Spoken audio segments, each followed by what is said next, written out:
I want to talk to you a little bit about the word respect. I think it's a word that you've heard before many times, and like a lot of words, depending on who you talk to, you could get a very different definition. I guess your understanding of respect is going to be different from mine because you grew up differently than me and people taught you different things about that word. You know, in somebody's mind, a show of respect would be, you know, I was mad at you, but I didn't punch you. So that's respect. You know, at least I didn't punch you. But I might have said, you know, some awful things and some hurtful things, and in a way I was emotionally abusive, even though I held back my hand. And my question is that really what respect is? I don't know. My personal answer to that is probably not. I'm glad you didn't hit me, but I think we can do a whole lot better than that. You know, respect shouldn't just mean non-violent. You know, we can be violent actually, and we can be inappropriate in a lot of ways other than just, you know, hitting. So what we're going to do is we're going to think about a word for each letter of respect that we think represents it, demonstrates it, or defines it.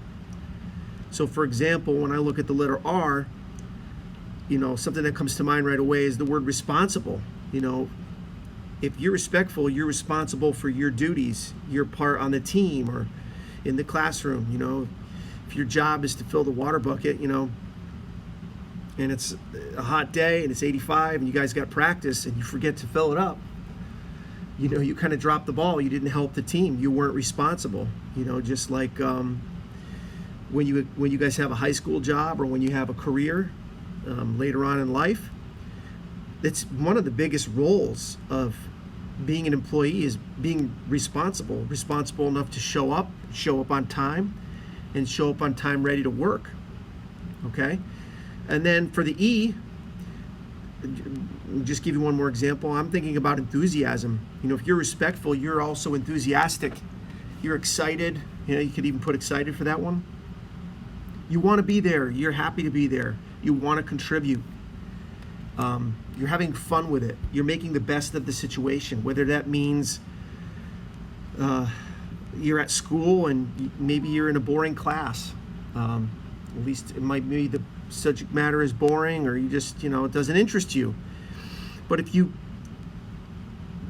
change your mind about that and have a different attitude and just put a little energy into being there, it can really help the class improve. You know, the class isn't great just because the teacher and the subject matter is great. The class needs participants who are enthusiastic or have energy or are excited to be a part of that process.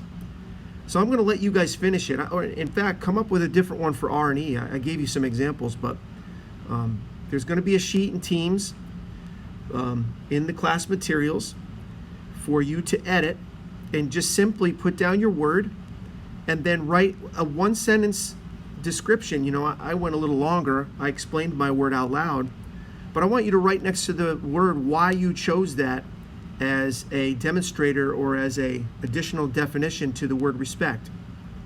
All right, we'll see you in the next video.